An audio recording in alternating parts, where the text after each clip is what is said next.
উনি আসুক আমি আসি, আমরা বসি। উনি যদি আরও কারোর সাথে ডায়লগ করতে চান, কোনো সমস্যা নাই। তা আমরা অপেক্ষায় আছি, আশা করি ওনারা ইতিবাচক সাড়া দেবেন। সমস্যা এত বড় ফাইল তৈরি করছে, তারপরে আল্লাহ যদি তৌফিক দেন প্রথম দিন থেকেই কাজ শুরু করব এবং ফজরের নামাজের পর থেকে কাজ শুরু করব। অনেক কাজ এটা যারা গুলাগুলি করেছেন তাদের সংযত হওয়া উচিত। নির্বাচন হলো একটা বদ্র প্রক্রিয়া, এটা হলো জনগণের রায়ের বিষয়, রায় জোর করে আদায় করা যায় না।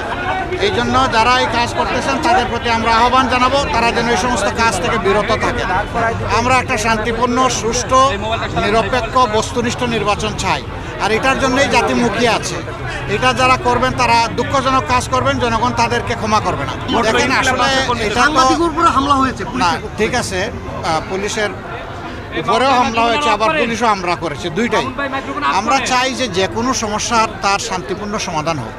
তারা একটা দাবি নিয়ে গিয়েছিল যমুনায়, যাওয়ার পরে সেখান থেকে আমি যতদূর শুনেছি, আমি তো সফরে বাইরে ছিলাম, যে তাদেরকে একটা আশ্বাস দেওয়া হয়েছিল।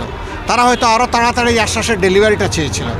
এটা পেতে গিয়ে মাঝখান থেকে কিছু অতি উৎসাহী লোক অবস্থার অবনতি ঘটিয়েছেন। এটাকে আমরা ভালোভাবে দেখছি না। আমরা মনে করি যে সবার সংযত হওয়া উচিত।